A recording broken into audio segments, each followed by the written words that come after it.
Un nuevo día y mi video de Jujutsu Kaisen la sigue rompiendo, al menos para estándares de alguien con 4000 subs. En fin, veamos qué nuevos comentarios me ha dejado el fandom con la mejor comprensión lectora a nivel mundial. Resumen del video. Soy un simp, bla bla bla. Soy un simp, bla bla bla. Tanto en la ficción como en la vida real, las mujeres Son inútiles. Solo sirven para parir hijos. hacer quehaceres del hogar, trabajos bajo techo y poco más. De hecho, a las propias mujeres no les gusta hacer otras cosas que no sea lo que he mencionado anteriormente. Por esta razón, ¿No ves a mujeres destacar en campos realmente relevantes para el progreso humano? en otras ocasiones a las mujeres se les da magia o cosas similares para tratar de balancearlas con los hombres, pero aún así, Es difícil hacer a un personaje femenino destacable. Estoy haciendo una valoración objetiva de la realidad. Bueno, no puedo decir que me sorprende. Durante la producción del video anterior subido a este canal sobre la exclusión y el rezago de personajes femeninos en Jujutsu Kaisen, unas preguntas rondaban mi cabeza. ¿Qué pasará en los comentarios cuando suba este video? ¿Me insultarán mucho en los comentarios? ¿Concordarán mis opiniones con las de quienes vean el video? ¿El fandom unánimemente conocido por su carencia de comprensión lectora también padecerá de déficit de atención y no entenderán el video? No sabía qué pasaría, pero mientras los días corrían ya con el video subido, he notado cómo, para mi sorpresa, la gran mayoría parece tener una opinión similar a la mía y comprenden mis puntos. Sin embargo, no todo es color de rosa, por lo que han salido a la luz joyitas de comentarios, curiosa y presuntamente todos hombres, que lucen un poco molestos con las opiniones que expongo. Así que mientras leía los comentarios y escribía respuestas, se me ocurrió la idea. ¿Por qué no solo hago un video respondiendo a los comentarios más... carentes de inteligencia? Por decirlo de una forma que no haga enojar a Mr. YouTube. Y con esto dicho, sean bienvenidos a la nueva sección del canal. Comentarios mononeuronales de YuYuFans. Antes de comenzar, y como disclaimer, permítanme decir que el punto de este video no es andar bardeando a las personas que comentan en el canal, así que prácticamente todo estará censurado. Sin embargo, por razones prácticas y para que se lo puedan imaginar, este hombre ya se ve grandecito, cabrón. Así que con esto dicho, yo esperaría una opinión redactada de una forma comprensible y con un punto de vista válido. Una vez dicho esto, veamos qué tiene que decir. solamente parece que estás lloriqueando por no darle un aspecto protagónico a los personajes que tú quisieras, pero en realidad tenemos muchos ejemplos de mujeres que fueron bien exploradas como Maki. Bueno, ya empezamos mal, porque este hombre viene a decirme que lloriqueo por los personajes inútiles, aunque tenemos a ejemplos buenos como Maki. Pero creo que no se dio cuenta de que justamente eso lo dije en el video. Ya sé que Maki es de los pocos personajes femeninos que son buenos. No me lo tienes que repetir, amigo. Pero bueno, pasando a lo siguiente. ¿Cómo que Tsumiki? Me gustaría saber exactamente qué chingados tiene Tsumiki Fushiguro para ser considerada por este hombre o por cualquier ser humano como un personaje femenino bien explorado. Porque hasta donde yo recuerdo, Tsumiki es un personaje del que no podemos ver prácticamente nada. La hermana de Megumi termina siendo un personaje femenino de aquellos que solo sirven como motivación del personaje masculino, algo no muy diferente del famoso síndrome de la mujer en el refrigerador, un término utilizado para describir las tendencias dentro de medios literarios y de ficción que involucra a personajes femeninos que enfrentan daños y situaciones muy graves, como muerte o agresión, para servir como no más que un dispositivo que hará avanzar el arco narrativo del personaje masculino, enseñándole una lección o motivándolo a realizar ciertas acciones. Y no, Tsumiki Fushiguro no es la misma persona que Yorozu, si a eso te refieres. Y todo el poder y logros de esta última no tienen nada que ver con la alguna vez hermana de Megumi. Pero incluso hablando de Yorozu, podemos ver cómo, aun habiéndola dotado de un poder extraordinario, Gege Akutami decidió que la personalidad de lo que pudo ser una villana bastante desafiante terminara siendo no más que una simp de Sukuna, basando toda su personalidad en buscar, enfrentar y demostrar su enfermizo amor por el rey de las maldiciones. Casi parece como una proyectada de Gegekan. Es broma. Así que al final solo pudimos ser testigos de una pelea real de ella. No, pues tienes razón, amigo. Exploradísima. Casi tan explorada como Juana Kaisen, la mejor hechicera del Colegio Técnico de Hechicería Metropolitana de Tuxtepec, Oaxaca. Ahí se la llevan, están parejas. Y la realidad es que los demás no eran los protagonistas, y si quieres que sean los protagonistas, pues haz tu propio manga y ya. Yo de verdad me pregunto, ¿cómo es posible llegar a tener la barba del Fede Lobo y seguir pensando que, si un consumidor tiene quejas o sugerencias, automáticamente su opinión pierde su valor por completo si este no ha escrito al menos 5 obras literarias exitosas? ¿Cómo es posible seguir pensando como un niño ya debiendo pensión alimenticia? Hermanito, ¿en verdad me estás diciendo que nunca, en ninguno de tus 500 mesecitos de vida, se te ha puesto a trabajar el coco para pensar que las cosas no funcionan así en la vida real? Cuando un artista crea una obra de cualquier tipo, está consciente de que la mayoría de las personas que consumirán y apreciarán su obra no son artistas. Y que sí, que la opinión de un profesional obviamente aumenta la importancia por el simple hecho de que su experiencia aporta muchísimo feedback, la mayoría de las veces. Sin embargo, eso no invalida las opiniones del público general. Pero en fin, ya próximamente verán mi propio manga, pibes. Meteré al Yota Yudo Goyo junto a mi OC como protagonistas y juntos derrotarán a Goku Super Saiyajin fase 1.000.000. Y ya que comentas lo de que los personajes de los que me quejo son secundarios, y por tanto, no importa su irrelevancia, bien pues, amigo mío, no porque un personaje no sea el protagonista significa que su desarrollo e importancia serán nulos para la trama automáticamente. Si todos tuviéramos esa mentalidad valemadrista, entonces nos quedaríamos sin personajes secundarios muy buenos, como en Shingeki no Kyojin, donde contamos con ejemplos como Jin, Levi Ackerman o Hanji, quienes pese a no contar con un rol protagónico, cuentan con personalidades y dilemas personales que evolucionan durante la serie. Es algo muy interesante de ver, a decir verdad. ¿O qué me dices de Naruto, donde contamos con personajes como Gaara o Shikamaru, siendo con este último con el que obtuvimos tramas tan interesantes como la superación del duelo por el que pasa tras la pérdida de su profesor Fede Lobo? Pero bueno, yo qué voy a saber, mejor simplemente desarrollen al protagonista y ya así está perfecto todo. ¿Para qué usar el cerebro viendo dibujitos, no?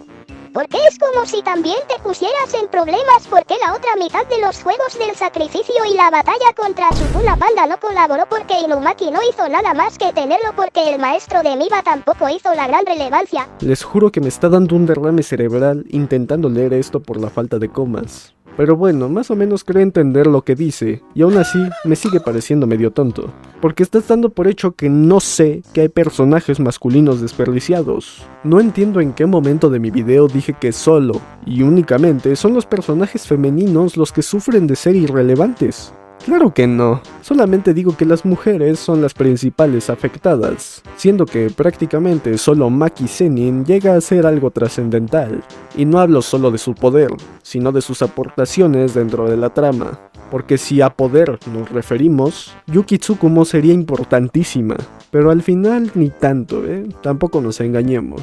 Como sea, ya hablaremos de ella en un próximo video. Pero bueno, hasta aquí con este primer comentario que ya nos ha tomado mucho tiempo y aún tenemos más comentarios que atender, así que pasemos al siguiente.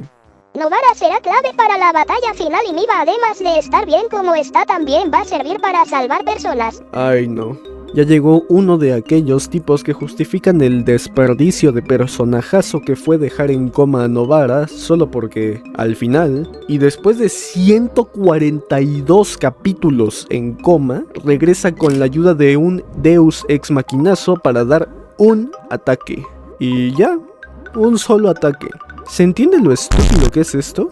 Por algo dicen que Jujutsu Kaisen solo es hype y ya. Porque para ti, todo está solucionado con un ataque después de 142 episodios. Y después de esto menciona a Miwa siendo importante para salvar a personas. A ver, que decir personas me suena a plural. Y hasta donde yo recuerdo, y como muchos otros comentaron, Miwa solo salva a Maki una vez. Y ya. Esa es la grandiosa aportación de Miwa en el manga entero. Claro que sí, solo con eso ya es un personajazo con una escritura magistral.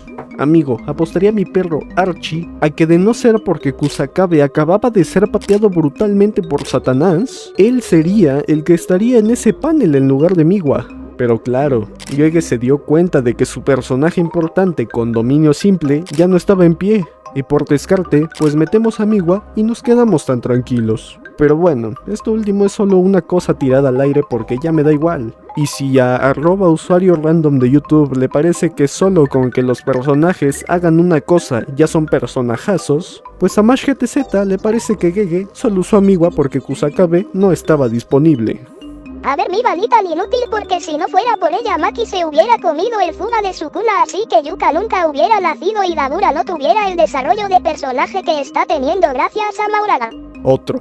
Pero ojo con este porque ya se está yendo a analizar el efecto mariposa causado hasta un manga secuela que toma lugar como 70 años en el futuro. Pero bueno, ya me estoy sintiendo muy hater.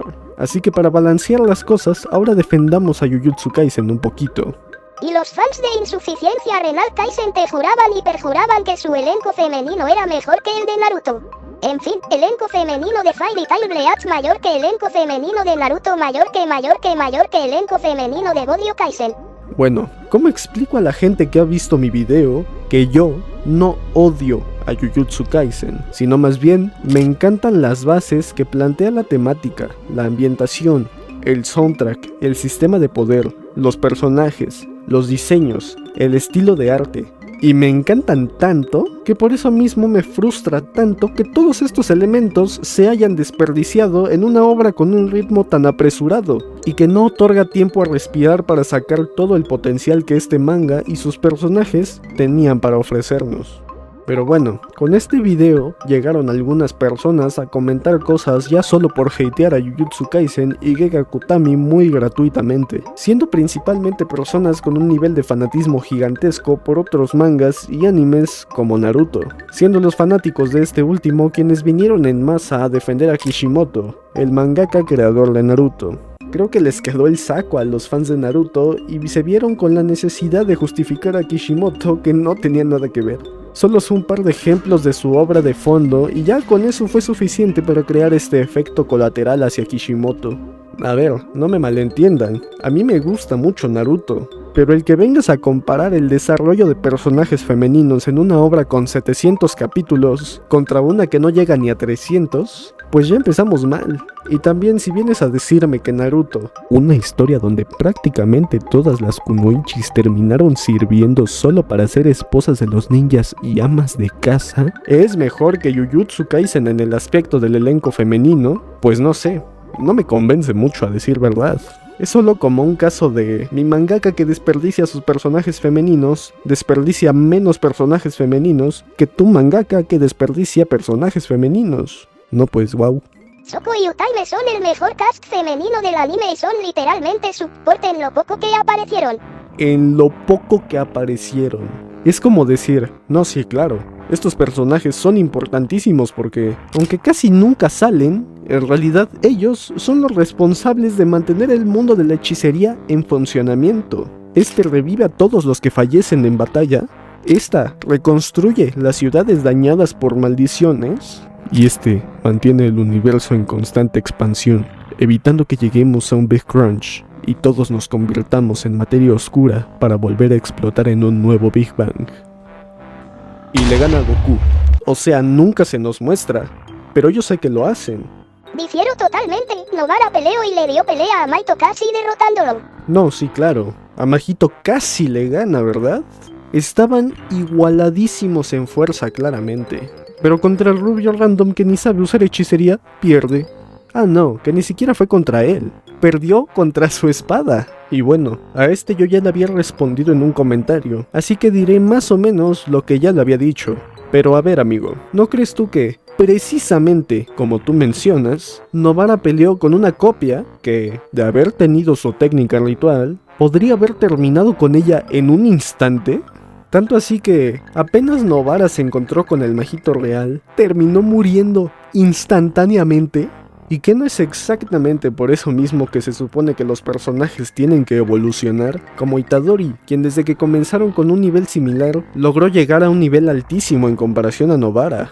Y que sí, que Itadori tiene el chamuco adentro y es una excepción a la regla. Pero Megumi también pasó de miarse encima y huir al ver a una maldición de grado especial en la correccional, a después, al final de la temporada, enfrentarse a una igual, o incluso con un poco más de poder, él solo. Uno esperaría un trato similar para Nobara en cuanto a su desarrollo y crecimiento personal, ¿no? Pero en cambio, al Gege notar que Nobara se le había olvidado y se le quedó atrás en comparación a sus otros dos protagonistas, por haberla dejado de lado siempre, pues decide entonces descartarla, pero ni siquiera dejándola morir, sino que la deja en coma para que ya no estorbe en su proceso creativo y luego la regresa para un momento de hype. Es como poner a Sakura contra un Orochimaru, cosa que es impensable. Pues amigo, creo que entonces como autor de una historia, precisamente evitas crear escenarios donde eso suceda. No pones a pelear al más fuerte de la trama contra un personaje gigantescamente inferior, al menos que tengas un propósito claro a nivel narrativo, como enseñar la diferencia de poder que existe entre ambos. Tomemos de ejemplo el enfrentamiento de Sasuke niño contra Orochimaru, que tiene como propósito demostrar la diferencia de poder entre ambos personajes, así como marcar el inicio del camino que toma Sasuke hacia la oscuridad en búsqueda de poder. O como cuando Vegeta se enfrenta a Virus en Super Saiyajin Blue de forma amistosa simplemente para comparar fuerzas, donde se nos deja claro la abrumadora diferencia entre ambos pese al progreso tan gigantesco que han tenido los protagonistas. O incluso, y dentro del mismo Jujutsu Kaisen, la pelea de Miguel contra Gojo, donde el propósito del enfrentamiento crea un momento tenso donde el personaje débil tiene como objetivo ganar tiempo a como dé lugar a base de movimientos calculados e inteligentes, siendo este mismo el escenario que ocurre en la temporada 2, mientras se lleva el plan para llevar a cabo la captura y sellado de Satoru Gojo, pudiendo observar cómo las maldiciones ganan tiempo para poder debilitar a Gojo. Y también siendo este un recurso utilizado durante la pelea de Itadori contra la maldición de categoría especial en la correccional, un momento de la trama donde se nos presenta el lado débil de Itadori, al ser puesto en contra de las verdaderas atrocidades a las que se enfrentan los hechiceros. Es así como, mientras Itadori gana tiempo sirviendo como juguete de esta maldición, es obligado a poner los pies en el suelo y cuestionarse de forma verdadera si está listo para enfrentar este mundo y sobre todo si está listo para morir cuando llegue el momento. Así que, volviendo al tema, creo que es un tiro bastante certero el decir que el propósito de Gege, al momento de dejar en coma a Nobara, era simplemente quitársela de en medio por casi literalmente medio manga, que son 142 episodios con ella en coma, y el manga entero tiene poco más de 270. Pero hey, que no se muera porque si no, me quedo sin mi momento de hype durante la batalla final. Y ni mencionemos a Maki, que es de los personajes más relevantes y fuertes después de los protagonistas. Otro que no se dio cuenta de que precisamente yo resalto en el video que Maki es la única con algo de importancia. No necesitan recordármelo, creo que todos estamos de acuerdo con que Maki es la única rescatable y precisamente por ello es que le haré un video para ella junto con Nobara y Yuki Tsukumo. Pero bueno, entiendo que muchos Juju fans no hayan llegado al final del video a ver que menciono que haré un video específicamente para ellas. Incluso uno me comentó por aquí que no las mencionaba por conveniencia para no contradecir mi punto. Hermano, literalmente el tipo del video trata el problema de Mai y su dualidad con Maki como inexistente simplemente porque le conviene a su argumento. No digo que todas las mujeres de JJK sean personajazos, la mayoría no tiene relevancia, pero ignorar lo que dice y muestra la obra es conveniencia, es de pobre argumentación. Pero no amigo, es que simplemente el video ya iba a durar mucho y tenía que sacarlo durante enero sí o sí. Por lo que si agregaba a Nobara y Maki, mi video seguramente habría durado una hora entera y habría salido hasta Navidad del 2030. Pero bueno, ya que estamos contestando a entonces leamos qué más tiene que decir. Literalmente hay un mini arco de Maki dándose cuenta que ella debe ser ella misma y no imitar a Toji. Sí, pues eso sí pasa. Y justo por ello es que a Maki no la menciono dentro de este video, ya que su desarrollo sí es existente en comparación con las demás. Ya me cansé de repetirlo. Y Nobara literalmente antes de entrar en coma tiene dos de los mejores momentos del manga hasta ese entonces. Damn, 2 momentazos de hype. No, pues sí. Ya con eso Nobara tiene un desarrollo gigantesco. Pero bueno, de nuevo, no hablaré tan a profundidad de Nobara, ya que de verdad quiero hacer el otro video. La pelea con Momo que no tiene un discurso irrelevante como dice el autor del video, porque toca las motivaciones de Nobara y el maltrato a la mujer en la hechicería, que ambos temas son relevantes en el futuro de la obra. Otro que no entendió el video. Pero bueno, daré el beneficio de la duda y tomaré responsabilidad con el hecho de que tal vez no me expliqué bien. Pero amigo, no estoy diciendo que el discurso de Momo es estúpido o que está erróneo, sino más bien estoy diciendo que el discurso de Momo está muy bien y debería de ser considerado como un tema serio que pusiera a reflexionar a Nobara. Pero en cambio, simplemente vemos cómo Nobara lo ignora de una forma tan egoísta, y me da mucha gracia de que muchos fans de Jujutsu Kaisen seguramente también ignoraron el discurso de Momo solo porque Nobara, que es la protagonista y con quien más podemos empatizar debido a que la conocemos mejor, le dijo a Momo, ni, me vale ver. O sea, en resumen, no digo que el discurso no tiene importancia, sino que debido a la reacción de Nobara, el discurso que debería de ser una reflexión importante se hace completamente intrascendental durante la obra. Pero bueno, ya que estamos, pasemos a unos de los comentarios más estúpidos que me han dejado, que incluso uno de ellos borró su comentario cuando le respondí, pero en fin. Aquí les presento a los jinetes del "las mujeres en la vida real no pelean, entonces tampoco deberían hacerlo en el anime". Y aquí tenemos de todos los colores y sabores, amigos míos. Tenemos al que comenta en buena onda pese a decir algo un poco tonto, así que no tengo tanto problema con este. Así de primeras parece ser alguien razonable si le explicas las cosas. Aquí tenemos al que redacta de una forma algo elocuente, pero que, aún así, está diciendo una estupidez. Aquí tenemos al que viene solo a demostrar su falta de afecto femenino, autoestima y su posible abandono paternal. Debería ser un récord demostrar tu altísimo nivel de incel con tan pocas palabras. Así que sinceramente por esto mismo borré este comentario. Y por último, con quien iniciamos este video, el incel resentido con las mujeres que, de lo gigantescamente imbécil que es, me causó hasta gracia. Siendo sinceros, a este tipo hasta me daban ganas de fijar su comentario para que todos vieran a tan gracioso espécimen y los niveles de idiotez a los que un ser humano puede aspirar. Hasta parece una sátira, Dios mío. A estos últimos dos ni siquiera les censuraré el nombre, ya que suficiente anonimato tienen comentando sus basuras por internet, como para que todavía me venga a preocupar yo por ocultarlo bien o no. Pero bueno, de entre todos estos ejemplos, contestemos megamente y veamos sus puntos. El enfoque es equivocado, creer que tiene que haber balance de personajes masculinos y femeninos es erróneo, tomarlo como algo bueno o malo es absurdo. Desde ahí ya perdió todo sentido el análisis. Ante esto, y debido a la ambigüedad de su comentario, le respondí preguntando, entonces, ¿qué enfoque debería de tener mi video para ser válido para tu punto de vista? Y también, ¿por qué para ti, un desbalance tan abrumadoramente gigante entre personajes solo por su sexo es beneficioso o irrelevante para la obra? A lo que él me respondió lo siguiente. Es tan implícito que me sorprende que no lo notes. A ver si lo explico mejor con ejemplos. Si hago una historia de hombres en guerra, mis personajes serán en su mayoría o todos varones. Si hago una historia de mujeres en el modelaje, los personajes serán en su mayoría o todos femeninos. Ambos son ejemplos arquetípicos, pero ambos pueden ser una buena historia. El equilibrio de sexos o géneros no aporta nada. A tu opinión, ¿por qué debería ser importante? Lo sabía. Es que no sé ni por qué pregunto. Pero sí, amigo, claro, como las historias de guerra tienen que ser solo de hombres y para hombres, y las historias de modelaje son solo de mujeres y para mujeres, pues entonces ignoremos completamente al sexo opuesto en estas historias, ¿no? Total, ¿qué importan? No es como que tengan nada de valor que aportar. Y no es como que, claramente, estas historias se enriquecerían con la inclusión de personajes femeninos y viceversa. El problema aquí es que muchos de quienes vieron el video me malentendieron, porque en ningún momento exijo ni sugiero que la cantidad de personajes hombres tienen que ser exactamente igual a la cantidad de personajes mujeres dentro de una historia para hacerla buena. Eso es ridículo y sería una práctica forzosa que entorpecería el proceso creativo de cualquier artista. Así que lo que yo menciono es simple y sencillamente que no se trate a los personajes femeninos como inútiles caras bonitas usadas de adorno o como simples trofeos y motivaciones para los hombres.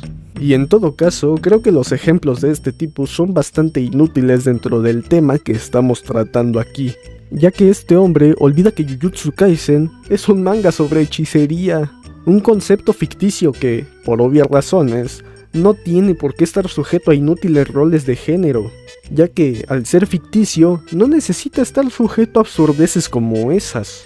La hechicería del mundo de Jujutsu Kaisen está principalmente compuesta por hombres. Claro que sí, Momo nos cuenta sobre ello en su pelea contra Nobara. ¿Eso impide que los personajes femeninos existentes dentro de la historia hubiesen tenido más desarrollo e importancia? Por supuesto que no, y Maki es un ejemplo claro de ello. Amigo, por Dios, no estamos retratando de forma realista, a modo de documental, una historia dentro de las trincheras de la Segunda Guerra Mundial, donde seguramente, y por obvias razones, los personajes serían solo hombres. Esto es un anime de maguitos que pelean. ¿Por qué atarnos a que los hombres peleen y no haya mujeres relevantes entonces? O sea que usamos nuestra suspensión de la incredulidad para aceptar la existencia de un concepto como la energía maldita, la existencia de maldiciones creadas a partir de la negatividad humana, la existencia de personas capaces de controlar el concepto del infinito que trae a la realidad la paradoja de Aquiles y la tortuga, etcétera, etcétera. Pero hey, una mujer siendo buena en combate y relevante en el campo de batalla, no. Tampoco nos aloquemos tanto, hermanito, que eso ya es demasiado irreal y se nos está saliendo de las manos. ¿Estamos tontos? Aparte de todo, aquí mi compadre menciona que si hago una historia de modelaje, los personajes serán en su mayoría femeninos. Y pues sí, porque la cantidad no importa, hablamos sino de la relevancia para la trama. Así que es un punto algo tonto, considerando que no veo mucha queja cuando personajes hombres toman roles importantes, tanto en poderío dentro de la historia, como en cuanto a relevancia e influencia dentro de los acontecimientos que se desenvuelven, en las tramas donde, en teoría, las mujeres deberían de ser las predominantes. Tomando como el primer ejemplo que se me ocurre a la película de El Diablo Viste a la Moda, donde sin importar que el tema de la película trate sobre la industria de la moda, que en teoría es un tema muy de mujeres bajo la lógica de estos sujetos, existen personajes masculinos con una relevancia importante para la trama y una posición bastante poderosa dentro de la industria de la moda. Oye amigo, yo sé que esta película es más vieja que muchos de quienes podrían llegar a ver este video, pero no veo mucho problema con que Nigel Kipling sea una de las principales autoridades de la revista Runway y confidente cercano de Miranda Presley. Y ya que en estas estamos, no veo que a nadie le parezca descabellado que dentro de la película de El Cisne Negro, uno de los personajes con mayor poderío y relevancia dentro de la trama sea Thomas Leroy, el director artístico de una prestigiosa compañía de ballet de Nueva York. Ahora ven mi punto. Estas dichosas historias arquetípicas de mujeres casi nunca serán historias sin presencia de personajes masculinos relevantes dentro de la trama. Y en cambio, nuestras historias arquetípicas de hombres muchas veces sí que evitan darle relevancia a personajes femeninos. No estoy diciendo que ninguno de estos casos sea la regla absoluta, pero claro que pasa seguido. Y sí, obviamente que incluso sin relevancia de alguno de los sexos, aún se puede crear una historia interesante. Pero no intenten denegar que una obra literaria siempre se enriquecerá más de tener a más tipos de personajes y perspectivas tratadas de una forma competente. Así que no, amigo, todo lo que dices se cae a pedazos, sobre todo hablando de historias ficticias donde este tipo de cosas son aún más sin sentido que cuando se retratan historias reales. A su vez, como decía anteriormente, hubo un chico que comentó acerca de que las mujeres en la vida real no son fuertes, entonces está bien que esto se ha trasladado a Jujutsu Kaisen. A lo que yo le había respondido que, en ese caso, Yuta Okkotsu es un personaje conocidísimo dentro de la historia debido a que es el segundo más fuerte de los hechiceros, y sin embargo, es un personaje débil físicamente, solo siendo capaz de compensar esto gracias a su absurda cantidad de energía maldita con la que refuerza su físico para destacar tanto en ataque como en defensa. Y sin embargo, con él específicamente está perfecto ser débil físicamente. Sin embargo, es algo que no se podría aplicar a un personaje femenino, pues porque ya es demasiado irrealista. Claro, no es como que Yuki o Maki sean personajes que demuestran que un personaje femenino fuerte es completamente posible. Pero bueno, ya que quien dejó este comentario lo borró poco después de mi respuesta, no tengo fuentes más que decir, créanme güey. Pero bueno, ya para terminar el video, solo decir que espero no haber sido tan hater en esta primera edición, respondiendo a comentarios de mi canal. Es solo que este tema causa cierta polémica que me pone de malas a veces. Pero como digo en el disclaimer al inicio de estos videos, yo no soy experto en nada, y solo vengo a dar mi opinión con lo que yo supongo que sería lo mejor para la obra, al punto de vista de un consumidor como tú, que estás viendo este video y que al igual que yo, seguramente solo eres un consumidor más. Pero bueno, próximamente vienen más videitos sobre videojuegos como GTA, y también ya está en producción el próximo video en el que hablaremos de Yuki, Maki y Nobara. Pero por el momento me despido porque ya tengo mucho calor con esta cosa. Así que sin más que decir, Mashi se despide. Bye. Neta que no sé cómo Itadori hace para pelear con esta cosa.